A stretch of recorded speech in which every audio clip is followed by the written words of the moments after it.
Bienvenue en direct sur la chaîne de l'Académie de la Nouvelle Vie pour cette nouvelle conférence. Et je reçois ce soir Thomas Eddy. Bonsoir Thomas. Bonsoir Hortense et bonsoir tout le monde. Tu as l'air très bien là sous ton arbre. Oui, il y a C'est juste, un joli décor, là, oui, très oui, naturel. oui, oui, de temps en temps, j'ai juste un moustique, j'espère qu'il fera ça le détour. Ok. Alors, je vais vous parler du thème de la conférence aujourd'hui. C'est comment se maintenir en forme sur les 4 plans, c'est-à-dire le plan corporel, le plan émotionnel, le plan mental et le plan spirituel. Le monde qui nous entoure, mais aussi les événements, l'âge, les épreuves, sont des facteurs à l'œuvre qui ont tendance à nous déséquilibrer. Se maintenir en forme, c'est certes savoir retrouver son équilibre une fois qu'il a été ébranlé, mais pas que cela. Comme nous ne sommes pas faits pour la stagnation, se maintenir en forme est forcément une approche dynamique. Et contrairement au plan fitness, nous ne pouvons nous reposer ni sur des routines, ni sur les acquis.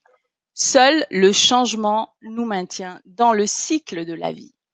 Et durant cette conférence, Thomas partagera ses idées et vous montrera des méthodes et des astuces et répondra bien sûr à vos questions sur les sujets suivants. Comment prendre soin et améliorer sa relation au corps, comment être à l'écoute de ses émotions et comment se libérer efficacement de ses émotions négatives, comment harmoniser les diverses facettes du mental et développer ses facultés, comment maintenir la conscience spirituelle, même dans les moments difficiles, et comment intégrer harmonieusement l'idée d'un changement permanent dans sa vie. Voilà notre beau programme de ce soir avec Thomas. Donc Thomas, avant de rentrer dans le vif du sujet pour que tu nous parles de tout ça, est-ce que tu peux te présenter en quelques mots rapidement à nos Bon, auditrices et à nos auditeurs? bien sûr. Bon, à l'âge de 50 ans, j'ai commencé à changer complètement de voie. J'ai passé de l'ingénierie au sensible à devenir bioénergéticien, géobiologue, ensuite auteur, un petit peu thérapeute parce que je dois gagner ma vie, et puis chercheur passionné pour essayer de comprendre, je dirais, l'essence de la vie. Alors, bien sûr, on peut se dire l'essence de vie, ça a déjà été compris. Il y a Bouddha qui s'est assis au pied d'un arbre, un peu du genre que celui qui est juste derrière moi, et qui a eu l'illumination. Mais peut-être c'est comme avec le Christ sur la croix, avec les prophètes, c'est un peu, ils ont eu leur expérience, ils l'ont partagé, mais finalement, chacun doit faire sa propre expérience. Parce que c'est pas la peine de chercher à faire celle du Bouddha, c'est pas la peine de faire celle, voilà, d'un modèle, c'est la sienne. Et j'ai envie de commencer en fait ce sujet, ce vaste sujet, par de la métaphysique. Alors, bon, je me suis vaguement présenté, peut-être je rentre tout de suite dans le sujet, je suis aussi passionné par métaphysique, et surtout, ces derniers temps, j'ai beaucoup développé les canaux extrasensoriels. Extrasensoriels, c'est-à-dire que j'ai pas juste la vision, les oreilles et puis le goût, le toucher. Les canaux extrasensoriels nous permettent de toucher, de pouvoir capter l'aspect subtil du monde. Alors, plus on avance, plus on réalise qu'avant que la matière il y a de l'énergie. Donc, si on comprend l'énergie, on comprendra beaucoup mieux la matière. J'en suis là, l'énergie me passionne. Donc, oui, entrons dans le vif du sujet, métaphysique. Je fais, depuis un certain temps, je fais des lectures à travers les incarnations. J'appelle ça le fil rouge. C'est quelque part dans le cycle de ces incarnations, ça peut être il y a des millions d'années que on va me dire, bah tiens, il faut aller regarder telle ou telle incarnation parce qu'elle explique ce qui se passe dans le présent. Et en ayant déjà vu avec un fil rouge, j'ai pas mal d'idées sur la manière dont les êtres font leur parcours à travers les incarnations. Ça veut dire que ce qui est aujourd'hui, pour chacun, on dit, ben, c'est ma vie, ce n'est qu'un minuscule petit point. Mais en même temps, ce point, on peut le regarder par rapport à un ensemble. C'est comme si on regarde le cosmos. On regarde une étoile, on dit, ben, l'étoile, elle est fixe, il y a des planètes, bon, ils tournent quand même autour d'elle, et puis on regarde le soleil, le système solaire, ou on regarde la Terre comme quelque chose d'entièrement fixe. Mais dès qu'on le place dans un cadre plus large, on voit que tout bouge, tout change constamment. Et puis, on dit que l'univers est en expansion. Puis après, d'autres disent, ben non, mais il y a puis les trous noirs qui sont en compression. On en fait quoi?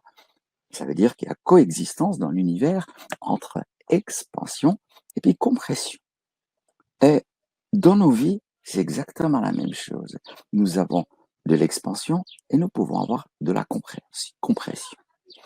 J'ai observé des personnes qui ont un parcours derrière elles, qui ont été en compression pendant des millénaires depuis qu'ils sont sur Terre, peut-être il y a 10 000 ou 20 000 ou 100 000 ans, qui sont arrivés sur Terre. Et ensuite, ils ont été SDF chez les Romains. Et après, avec l'arrivée de la chrétienté, ils ont fait une remontée, ils sont rentrés dans une voie monastique dans une période moyenâgeuse pour se retrouver aujourd'hui à se poser des questions, qu'est-ce que je fais sur Terre? Mais en même temps, ben, ils ont eu leur période de crise il y a 2000 ans, ils sont en expansion. Et d'autres, ils y sont en plein dedans maintenant. Ils pleine compréhension. Et cette question, se maintenir en forme, ne peut en fait être vue autrement que par une vision sur l'expansion et la compréhension, parce que la stagnation n'existe pas. Bien sûr, on nous vend cela. Le système nous vend l'idée de se maintenir en forme, qu'il faut faire ça, qu'on va tous vieillir, etc. Et puis, quelque part, on est victime de cette idée de se maintenir en forme. Mais je crois qu'en réalité, ça n'existe pas, cette idée-là. C'est une création de notre esprit.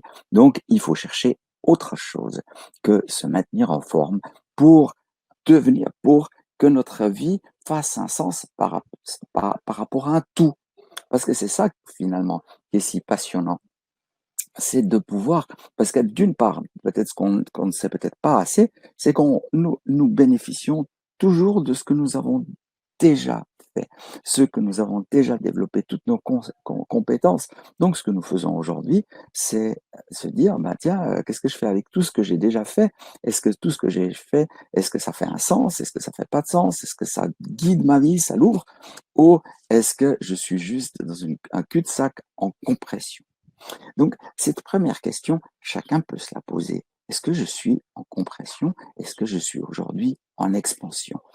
Et à ce moment-là, bien sûr, on dira, bah, tiens, si je réalise que je suis en compression et je vais de moins en moins bien, et puis tout se resserre, et puis je suis en train de perdre des facultés physiques, je suis en train de perdre des connexions, je n'arrive plus à être aussi connecté, à voir aussi bien quand j'étais jeune, etc. Il y a plein de choses qui sont des indicateurs de cette compression.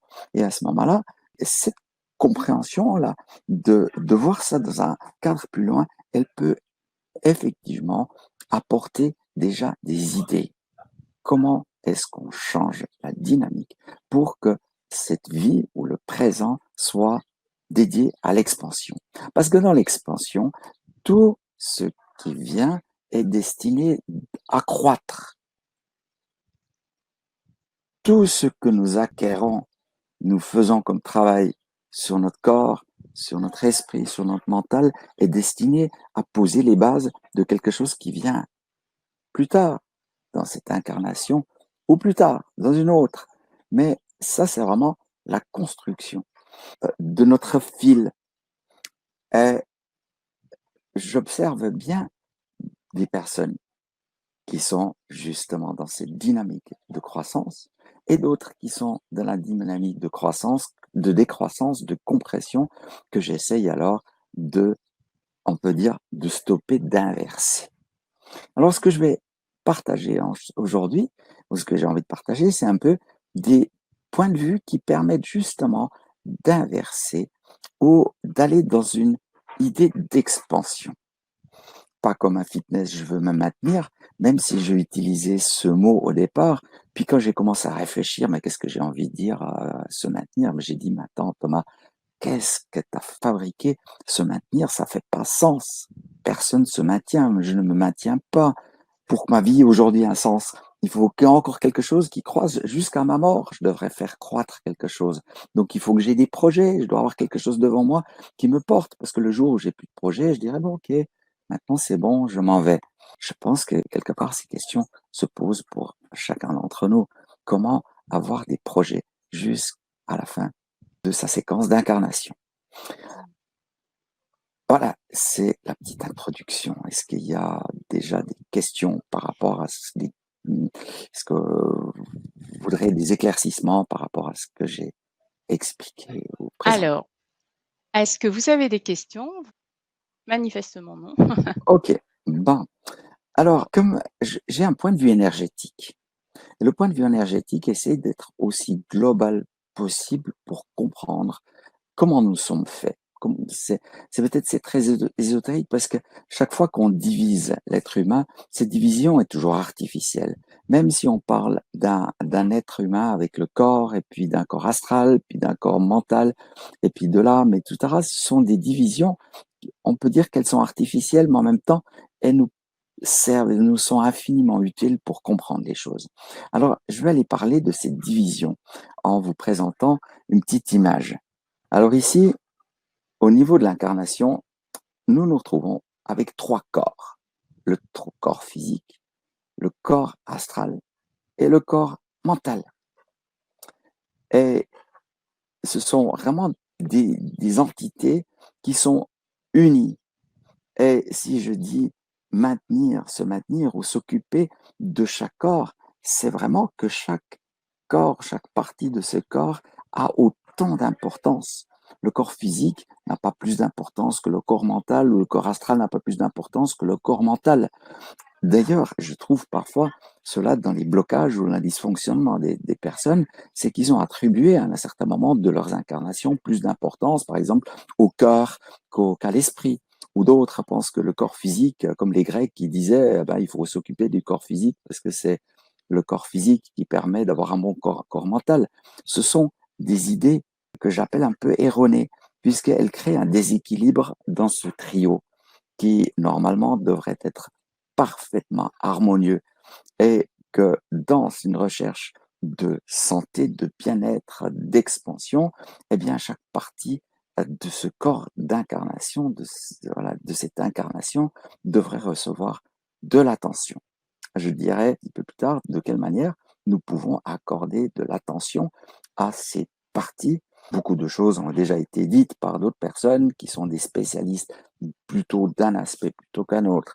Moi, j'essaie de le montrer sur un plan plus global. Ensuite, si on regarde cela dans un cadre plus large et on regarde comment ça se passe avec notre véhicule intemporel, c'est-à-dire notre partie immortelle, eh bien, on va trouver que l'esprit s'incarne dans le corps mental, que l'âme s'incarne dans le corps astral et que le corps énergétique s'incarne dans le corps physique. Cela entraîne aussi que l'intemporel, il a sa mémoire et cette mémoire va être réactivée dans l'incarnation. Là, le vécu de l'âme va se retrouver dans le corps astral.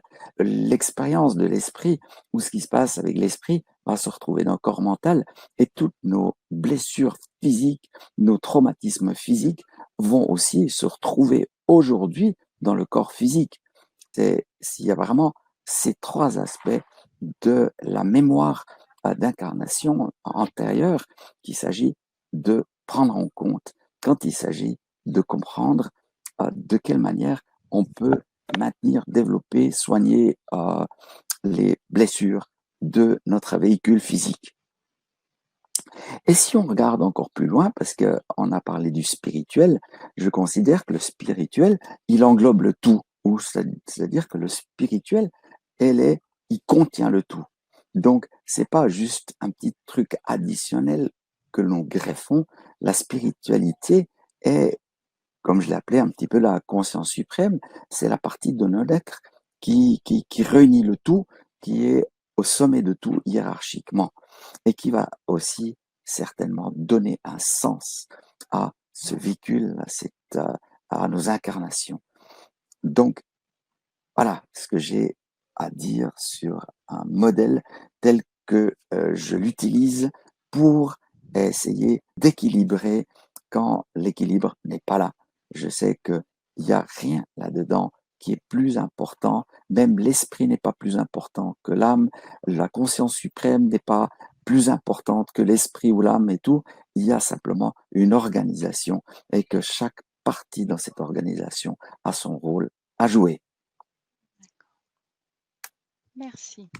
Quand il s'agit, peut-être que nous allons pouvoir parler un peu que du corps physique.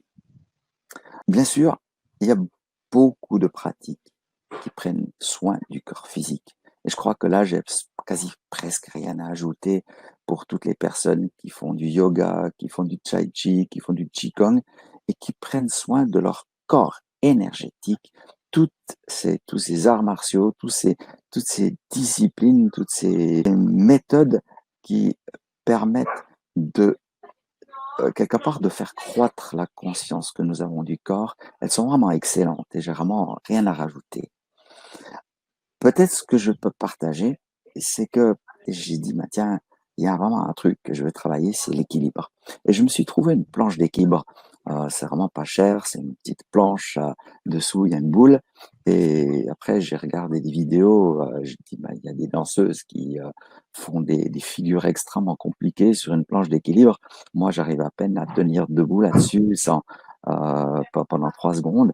Et j'ai réalisé que ça, c'était un des exercices ou quelque chose de magistral pour augmenter ma conscience corporelle. Qu'est-ce que c'est la conscience corporelle? Ben, je dirais que c'est toujours ma conscience suprême dont il s'agit. Peut-être ma conscience suprême, elle va s'occuper, elle peut quelque part s'intéresser à chaque partie de mon être. Elle peut s'intéresser à mon corps, elle peut s'intéresser à mon corps astral, à mon corps mental, elle peut s'intéresser à mon âme, à mon esprit. Vraiment, c'est la partie qui, ben bien sûr, on peut dire que c'est la partie qui est consciente, la partie suprême qui est consciente. Et quand je développe ma conscience corporelle, j'ai conscience que mon corps est important. Et j'ai réalisé que je devais chercher à trouver le centre de mon corps énergétique au niveau de mon nombril, voire un peu plus bas que mon nombril. Et quand je trouvais ce centre énergétique à cet endroit-là, et c'est là que je devenais plus performant sur la planche d'équilibre. Et je devais baisser mon centre de gravité. Baisser ce centre de gravité, ça veut dire que nous donnons de l'importance au corps. Toutes les personnes qui sont trop dans le mental, qui sont trop dans les émotions, ben, ils n'arrivent pas à rentrer dans la conscience corporelle. Elles sont soit dans une espèce de discours du mental, ou soit dans une surcharge émotionnelle, mais pas vraiment en relation avec la conscience corporelle.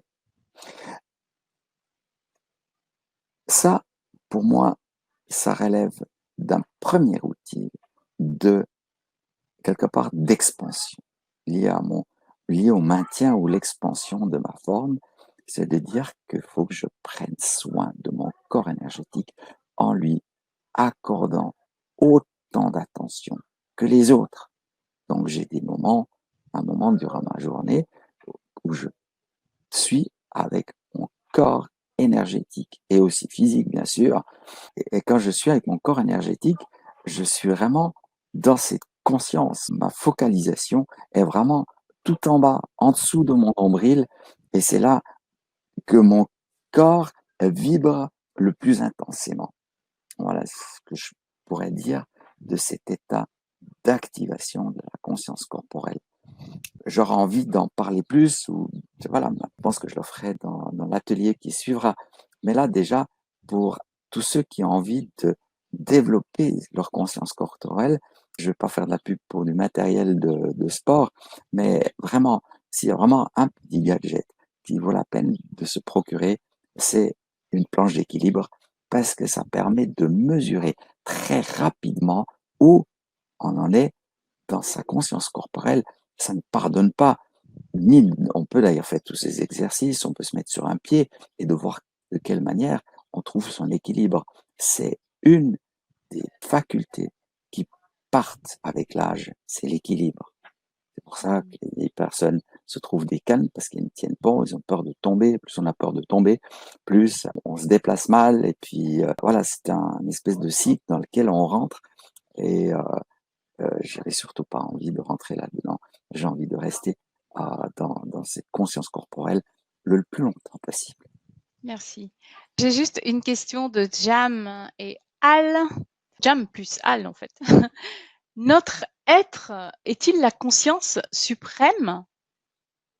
Et quelle est la différence? En fait, c'est 2 questions, hein, que Jam plus Al, pose. Et quelle est la différence entre l'esprit et l'être?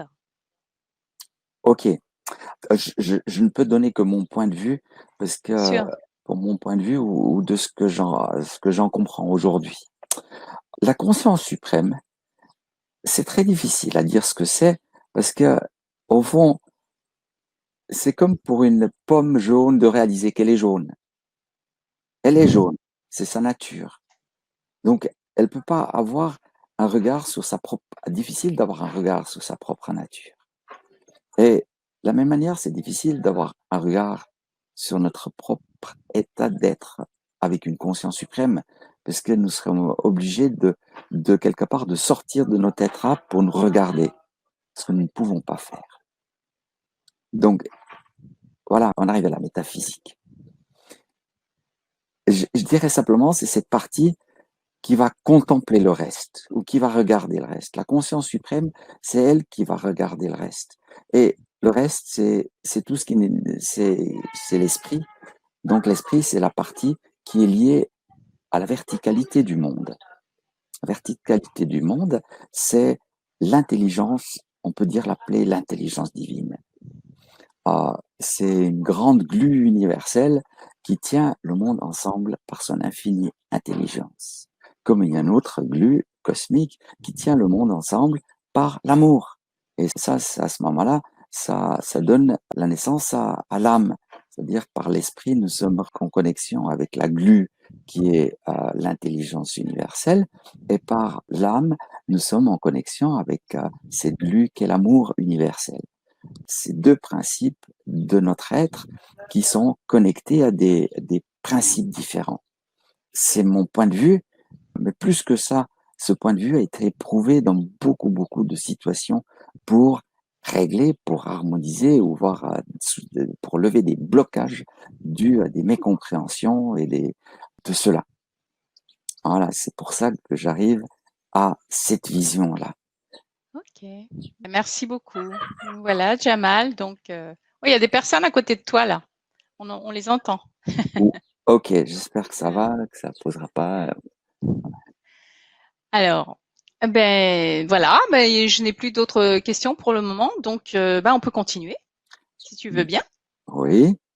Donc, j'ai parlé tout à l'heure de la manière d'augmenter sa conscience corporelle en focalisant ou en essayant d'intensifier la présence et surtout de descendre le centre de gravité du corps. Comment nous pouvons faire la même chose pour les autres aspects de nous-mêmes? Parce que si je veux pouvoir entrer dans une expansion, je serai amené à m'occuper de mon corps astral, je serai amené aussi à m'occuper de mon corps mental. Donc déjà, quand on dit, ben tiens, il faudrait être moins dans sa tête, ben, je dis oui, des moments, puis d'autres moments non. Parce que de certains moments, on est justement totalement sa tête, puisqu'il s'agit de processus mentaux.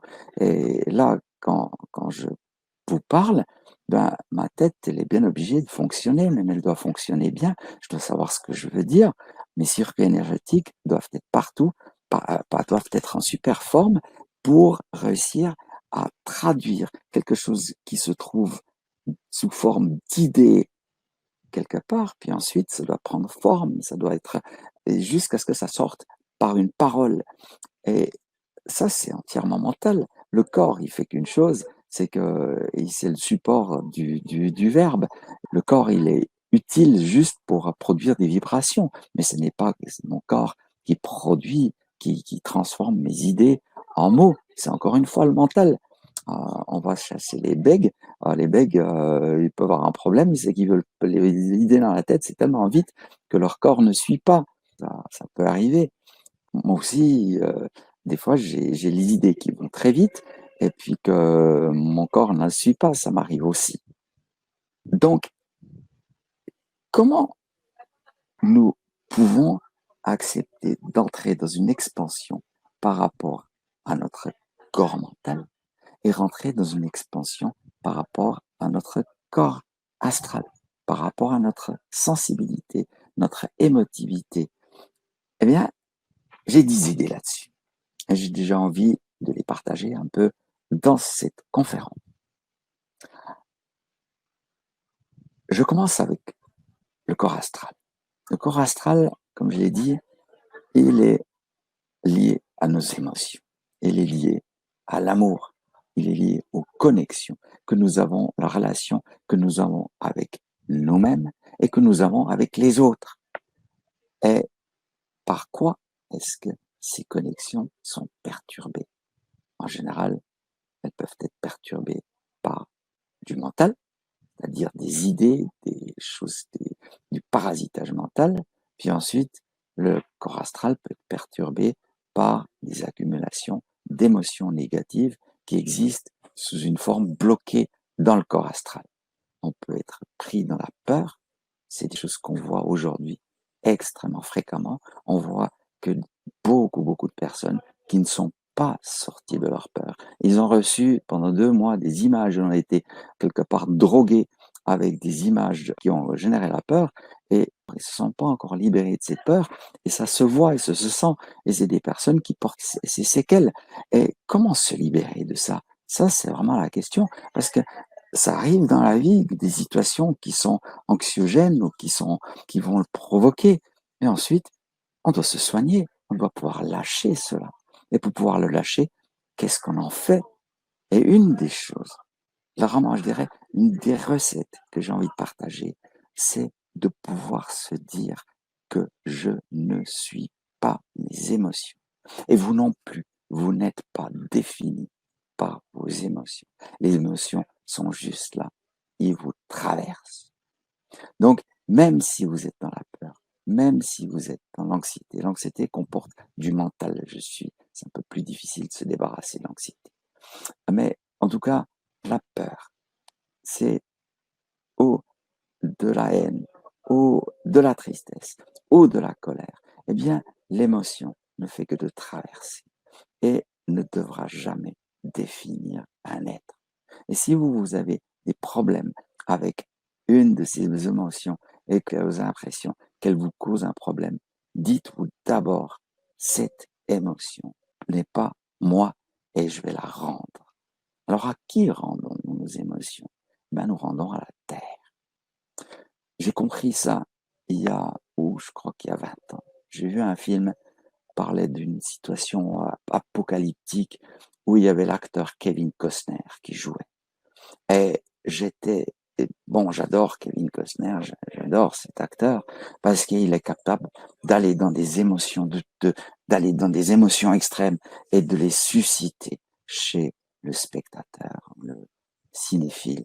Et vraiment, une fois que j'avais vu ce film, je voyais bien que j'étais à la fois je dis c'est complètement génial, mais je n'arrivais pas à sortir de mes émotions de peur et je les avais comme chargées. Et c'est là que j'ai compris que je devais d'abord décharger ces émotions, dire ça ne m'appartient pas. Je les ai mis entre mes mains et je les ai rendues à la terre. Après, qu'est-ce que la terre en fait? Bon ben, c'est une autre histoire. Merci beaucoup. Mais c'est pas évident, hein, de se dire que même si on le sait, mentalement, intellectuellement, c'est pas évident quand même d'intégrer que les émotions, ce n'est pas nous. Ouais. Ah oui. Parce Parce que qu'on se laisse emporter, en fait, par cette vague d'émotions et C'est comme si on était, paralysé par ça, on n'arrive plus à réfléchir, on n'arrive plus à finalement à revenir à qui nous sommes, quoi. Mmh. Difficile. Il y a un autre aspect, pourquoi c'est difficile, c'est tout l'aspect transgénérationnel. Je veux juste noter ça en marge, l'aspect transgénérationnel fait que certains états d'être existent en tant que schéma de fonctionnement, dans notre arbre généalogique et sont là comme une sorte d'ADN énergétique. Vous avez l'ADN physique qui va définir le fonctionnement de votre biochimie et l'ADN énergétique va influencer, programmer votre fonctionnement dans beaucoup de situations de la vie et prendre le dessus. Donc, ces émotions sont aussi suscitées générées par une programmation. L'arbre ou les parents fournissent le véhicule et puis c'est à nous d'inventer la vie qui va avec. Mais on voit parfois que le véhicule, eh bien, il est trop chargé, hein. Il n'y a pas d'espace pour soi-même. Il y a il y a, c'est trop encombré. Donc, pour pouvoir être soi-même, il faut se libérer de l'encombrement. Mais là, qu'est-ce qu'on peut faire soi-même? C'est déjà la conscience. Le point de départ, c'est la conscience. Tiens, ce n'est pas moi, hein. Ce n'est pas moi. C'est à partir de ces moments-là que une évolution est possible, une libération est possible. Aussi longtemps qu'on se pense défini par ses émotions, eh bien, c'est la limite qu'on se donne. OK. Alors il y a une question de Fa. Comment mettons ces émotions entre les mains? Ah, ok. Alors, c'est presque comme une sorte de méditation. Ce que nous faisons, par exemple, si nous faisons une méditation où nous offrons notre amour au monde, où nous faisons quelque chose de beau, une sorte de pensée positive pour telle ou telle situation, pour que ceci s'améliore et tout, ben là, c'est une autre, c'est la même chose, mais les ingrédients, c'est pas les mêmes. La première chose que nous mettons dans nos mains, c'est par exemple notre colère. Je prends les mains, je les joins devant moi et je dis, maintenant, je mets entre mes mains, je mets ma colère. Va dedans, entre mes mains. Et une fois qu'elle est entre mes mains, elle est plus sur mon cœur, ou elle est plus dans mon axe central, ou elle est plus dans mon cerveau, elle est plus, je sais pas où elle pourrait se loger, elle est entre mes mains. C'est la première étape de la dissociation. C'est que je sors les choses de moi. Des colères, va entre mes mains. J'espère que c'est clair. Peut-être ça demande d'être pratiqué. Bien Euh, sûr. voilà, ça demande d'être pratiqué. Et au départ, il faut déjà croire que c'est possible. Première chose, il faut croire que c'est possible de prendre une colère. Je veux dire, maintenant, je suis en colère contre cette situation et tout, et tout. Je dis, attends, je veux me sortir la colère. Bah, première chose, je mets cette colère entre mes mains. Deuxième chose, je dis, cette colère n'est pas moi. Ce n'est pas cette colère, ce n'est pas moi. Et, et, et ensuite, on peut la rendre, on peut s'en libérer. Comme on donnerait son amour pour telle ou telle situation, on peut donner ses émotions négatives, simplement on ne la met pas au même endroit. D'accord. Merci beaucoup. Alors il y a Thierry qui dit: «Pourquoi se débarrasser de l'émotion?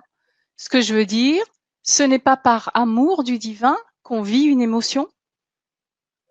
Alors, les émotions, si on en vient à l'essence même de l'émotion, l'émotion nous renvoie à des situations liées à des connexions. Par exemple, quand je rencontre quelqu'un, quand je fais des belles rencontres, je suis en joie.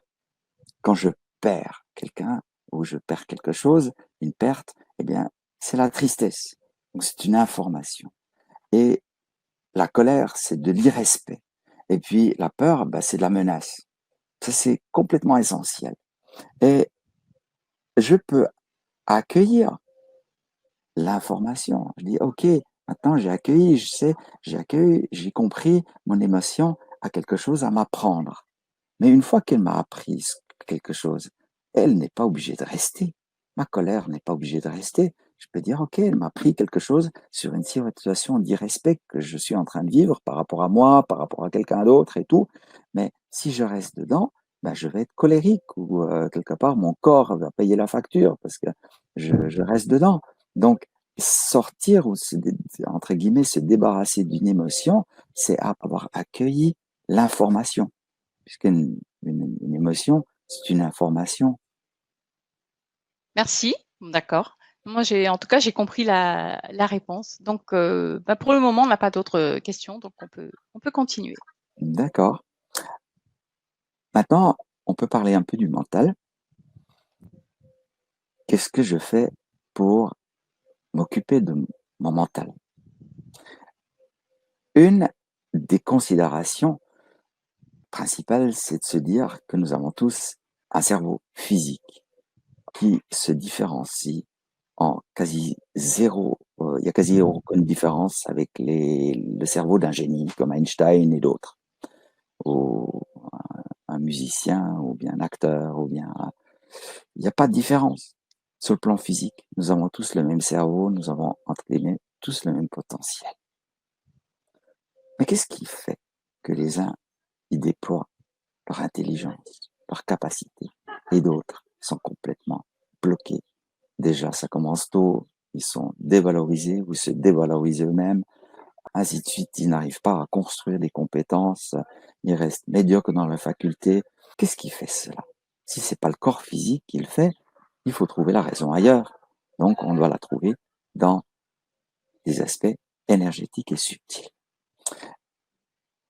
Et un aspect dont j'aurais voulu parler aujourd'hui et qui finalement peut inspirer chacun de nous, c'est la considération sur nous-mêmes, sur notre propre nature d'êtres intelligents.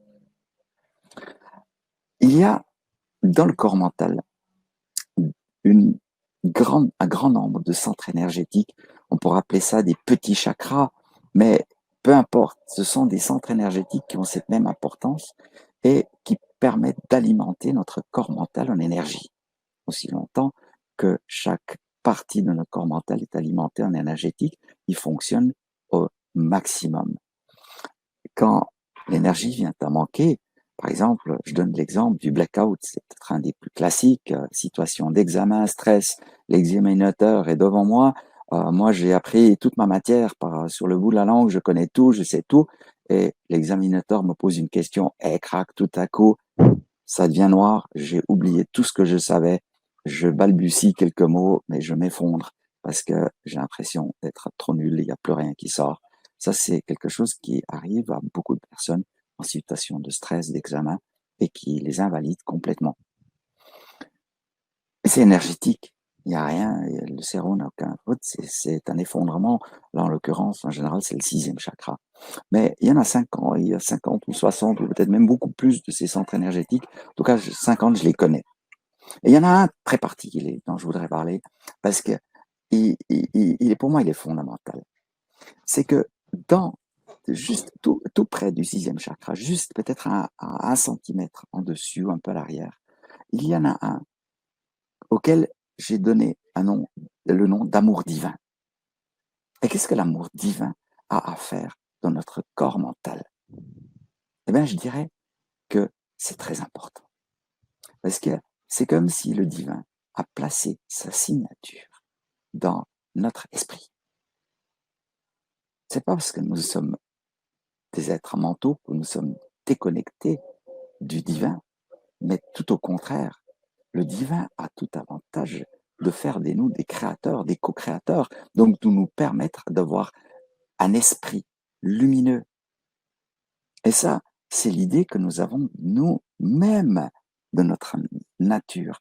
Est-ce que nous avons, nous, l'idée d'être des êtres qui sommes limités, qui nous fonctionnons avec une sorte de potentiel à 10%, 5% ou 3% de ce que ça pourrait être, ou est-ce que nous avons conscience que notre mental, c'est-à-dire notre fonction mentale, n'est que quelque part que le reflet du divin, c'est-à-dire que nous sommes le divin à l'œuvre.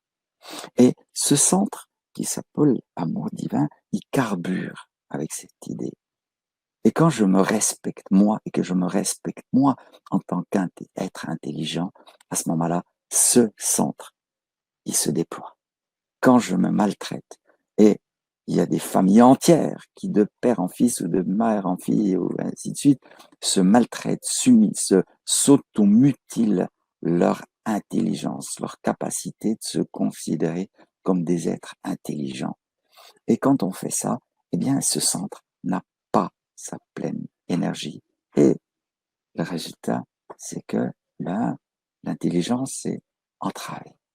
Donc, si vous voulez commencer vraiment de rentrer dans une expansion de votre corps mental, je vous invite tous à vous considérer chacun comme étant soutenu dans votre intelligence par le divin, que votre carburant, c'est l'énergie divine et c'est elle qui va faire de votre mental quelque chose de brillant et magnifique. Par des exercices de méditation, vous allez pouvoir activer, multiplier, prendre conscience de l'importance de cette énergie divine. Mais au départ, il y a vraiment cette idée centrale. Mon mental est désiré par le divin. C'est lui qui voudrait que je devienne créateur, donc il a besoin de moi en tant que personne intelligente. C'est quelque chose vraiment que j'avais envie de partager. C'est extrêmement fort pour moi, cette idée de chercher à, quelque part, à réparer toutes les humiliations ou la maltraitance face à notre vraie nature d'être suprêmement intelligent et lumineux. Alors, il y a Jam plus Al qui a posé Mm. tout à l'heure la question de quelle est la différence. Apparemment, elle n'a pas, il ou elle n'a pas entendu la réponse. Quelle est la différence entre l'être, elle a mis être au majuscule, et l'esprit au majuscule aussi. Être et esprit. Est-ce qu'il y a une différence et quelle est cette différence? D'accord. Quand je parle de l'être, je parle de la globalité. C'est-à-dire, pour moi, un être, c'est tout. C'est le corps, l'âme, l'esprit, l'âme. Ça, c'est l'être. On dit toujours qu'il est indivisible. Oui, effectivement, nous sommes indivisibles parce que il y a jamais, j'ai jamais vu un esprit se promener sans le corps physique. Ou à ce moment-là, à moins qu'il soit désincarné. Mais encore, même désincarné, c'est jamais. Les parties sont toujours, gardent toujours leur cohérence. Donc voilà l'idée de ce que j'ai de l'être, alors que je parle de l'homme ou de l'individu quand je le regarde de manière incarnée. À ce moment, je parle de l'individu. Mais l'être, je le parle dans sa totalité, avec toutes ses incarnations et toute son expérience et tout son vécu et toute sa richesse et son infini potentiel. Ok. On a encore une question de Thierry. Mmh. Le mental est un endroit vide, complètement vide. Le mental n'est-il pas une boîte de résonance? C'est une question intéressante. Dans un, oui, ça fait 1 mois ou 2 mois que j'ai parlé de la méditation urbaine.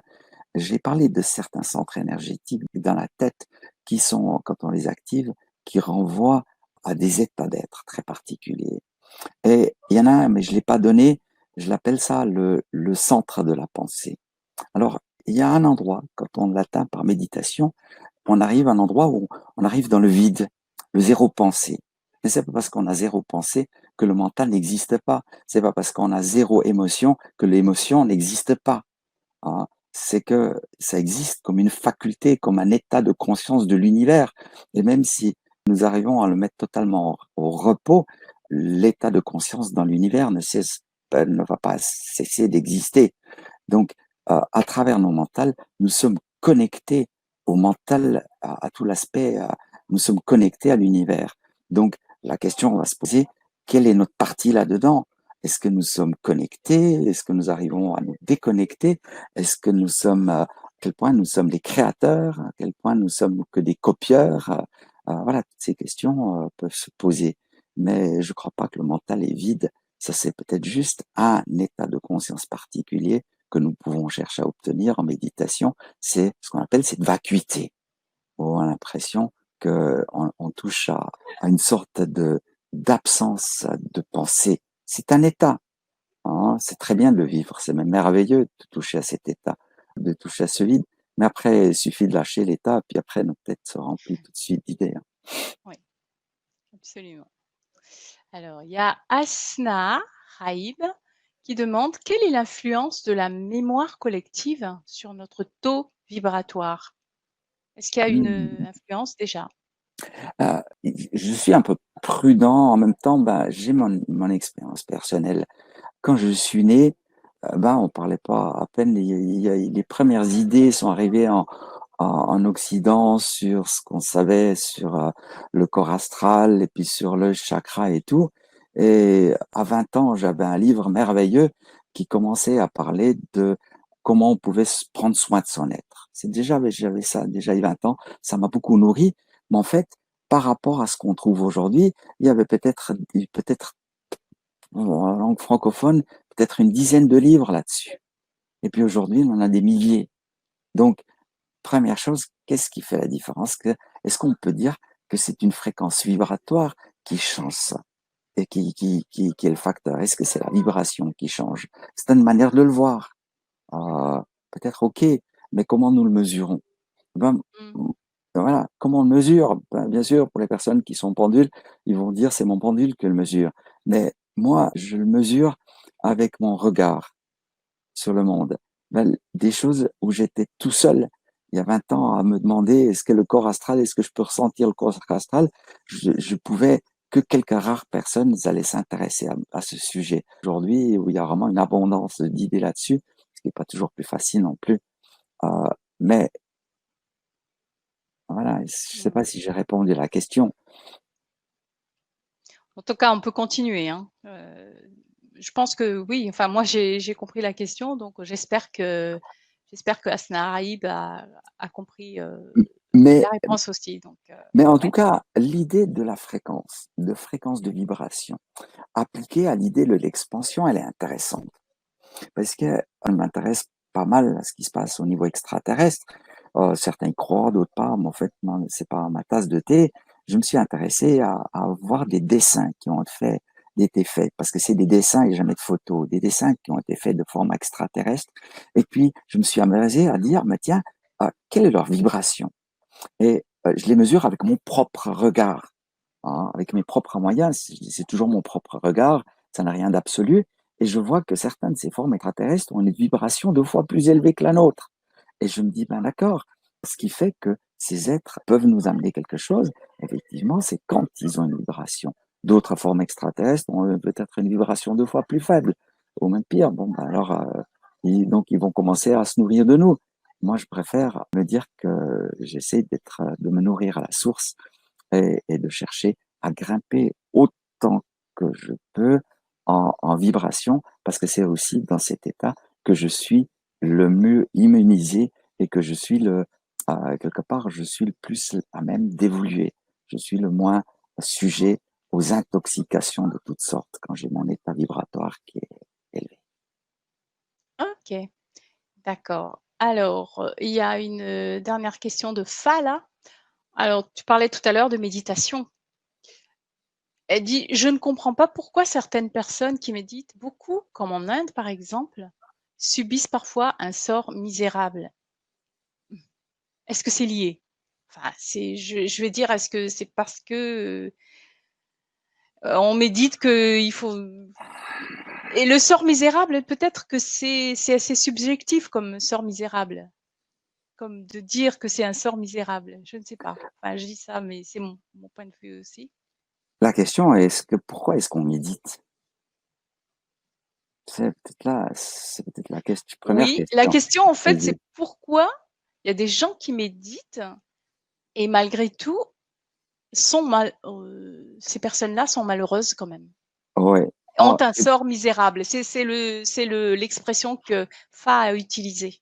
oui, si on regarde ça dans notre monde occidental et on prend le pendant de la méditation en Orient, ici en Occident, c'est la prière. Et on observe aussi que les personnes qui prient, ben, c'est pas celles qui obtiennent le plus. Donc, la prière n'est pas forcément un outil pour devenir plus heureux, pas plus que la méditation semble être le moyen pour devenir plus heureux.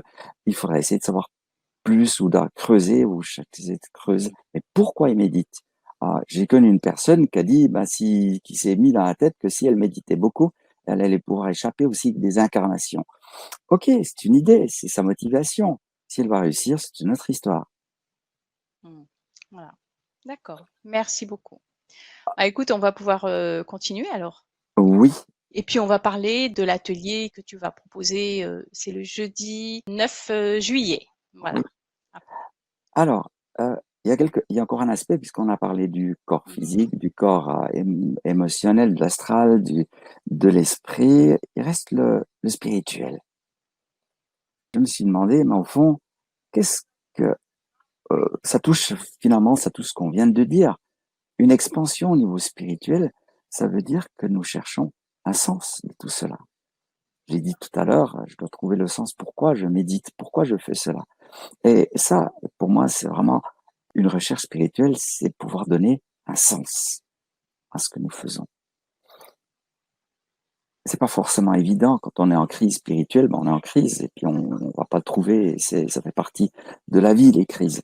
Et quand on n'est pas en crise, on se dit mais comment est-ce qu'on peut juste intensifier tous les jours cette conscience d'être connecté au tout. Parce que pour moi, la spiritualité, vraiment, c'est une histoire de connexion. Quand je suis connecté au plan divin, je peux dire bah, que je viens d'être spirituel. Quand j'en suis coupé, bah, je suis soit dans le refus ou dans une quête plus ou moins désespérée. Et quand je suis dans cette quête désespérée de pouvoir trouver un sens à ma vie, eh bien, même cette quête, ça fait partie du chemin initiatique. Donc, voilà, on va pas dissocier la spiralité parfois d'une question d'un chemin initiatique qui va donner un plein sens à la vie. Donc, on arrive à des questions qui préoccupent beaucoup de personnes. Merci. Alors, je ne sais pas si tu vas pouvoir répondre à la question de Asnaraïd. Mhm. Comment protéger son aura? Comment est-ce qu'on se protège? Ben, j'ai l'impression qu'on ne se protège pas.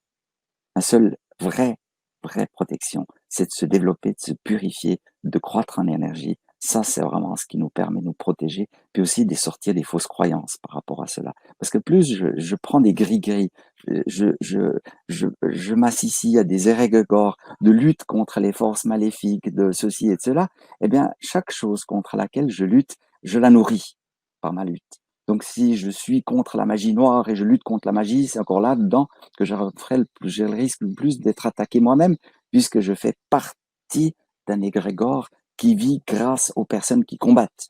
Tout ce que je combats, je le nourris. Voilà. Donc, cette idée de protection, mais en tout cas, moi, aujourd'hui, je suis beaucoup moins agressé que je l'étais euh, il y a 50 ans, ou ouais, je pense que bien 50 ans, parce que j'avais mal de tête tous les jours, tous les jours, tous les jours. Ok. Est-ce qu'on peut parler de l'atelier alors que tu vas proposer? Je voudrais bien parler de l'atelier. D'accord. J'ai essayé dans cette conférence de montrer un petit peu ce que nous pouvons faire pour entrer dans cette expansion. Et dans l'atelier, j'ai envie de partager ces outils de manière très concrète. C'est-à-dire, je passerai pour chaque aspect d'un homme à donner un outil très concret qui peut être fait par chacun. C'est-à-dire que j'en ai déjà, en ce qui concerne les émotions, je l'ai déjà fait. Au niveau du corps physique, je l'ai déjà fait. Et il y en a encore d'autres je vais partager des outils très concrets qui sont là pour nous aider à entrer dans cette expansion, pour la sceller. Parce que beaucoup d'entre nous sont aujourd'hui dans une charnière. C'est-à-dire, ils ont été en compression pendant longtemps et aujourd'hui, ils auraient la possibilité de partir nouveau en expansion. Ça, j'en suis convaincu. C'est une période importante.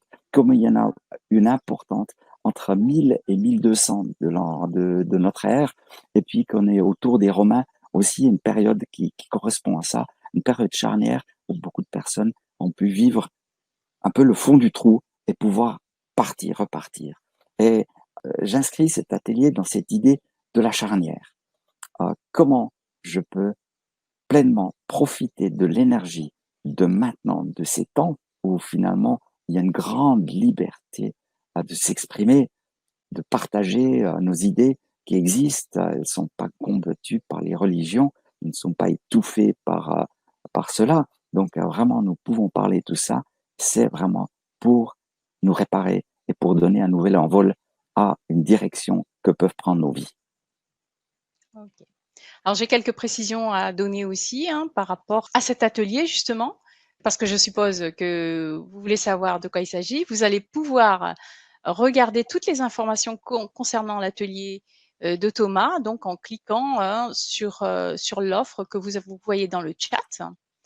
Et aussi, vous voyez qu'il y a 2 options pour le prix.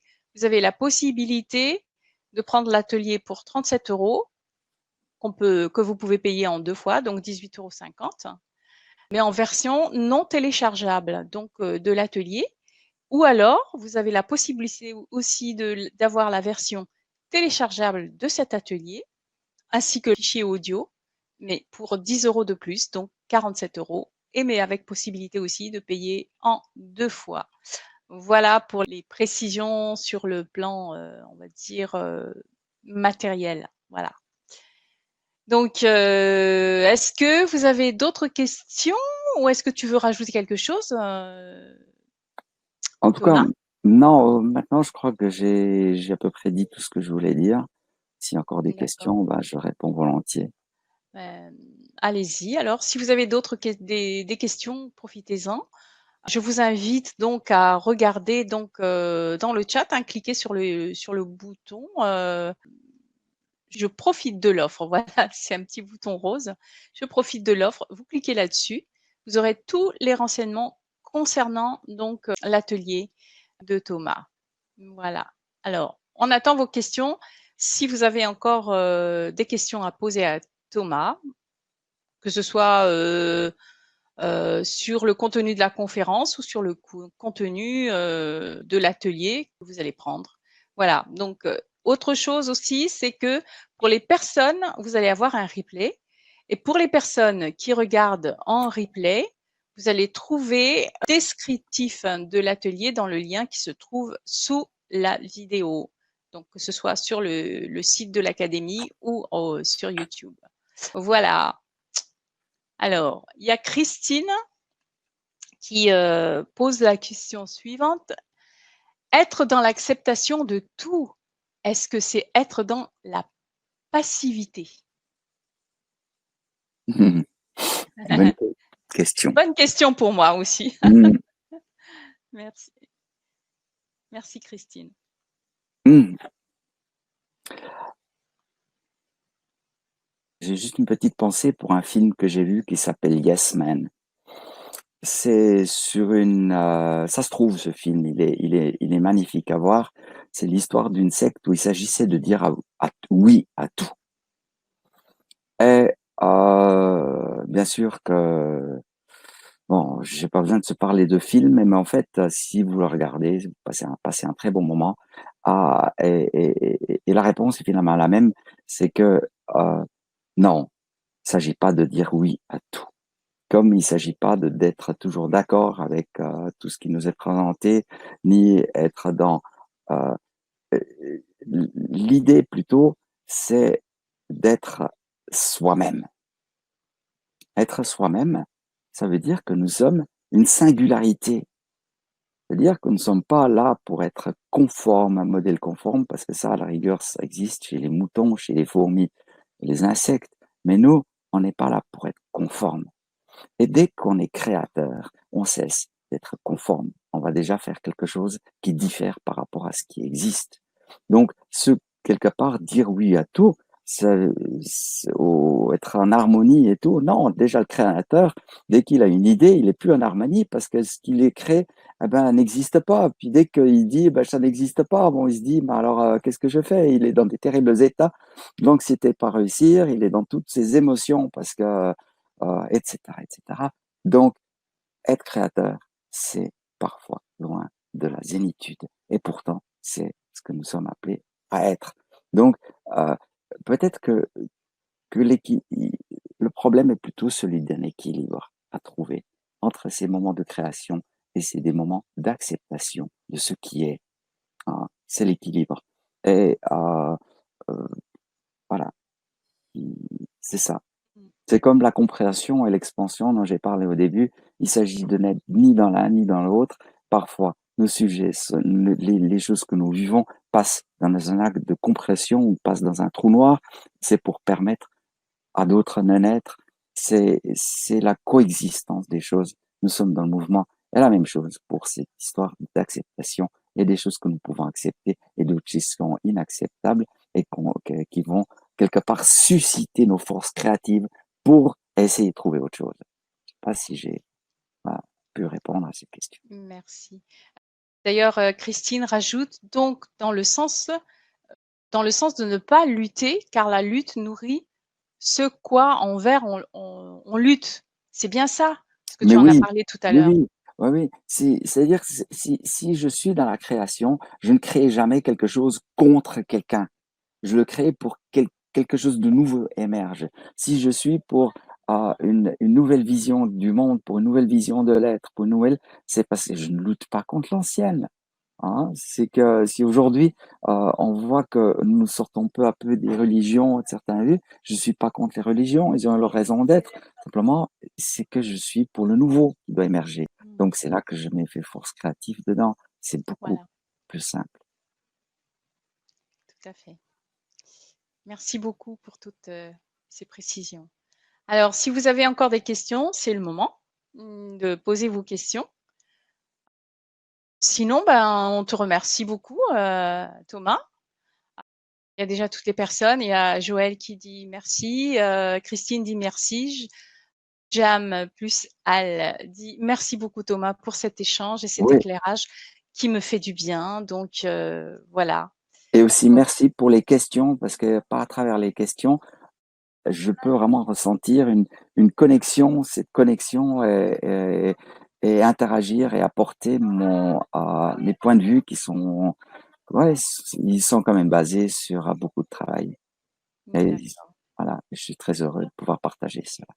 Merci beaucoup. Donc je vous rappelle que l'atelier, si vous souhaitez aller plus loin avec Thomas, avec tous les outils que tu vas nous donner pendant cet atelier pour se maintenir en forme avec nos quatre corps sur les quatre plans.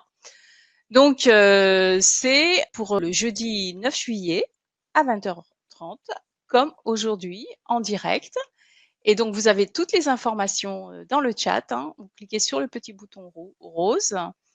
Et puis, ben, pour les personnes qui vont prendre l'atelier, on vous dit ben, à très bientôt, dans une semaine.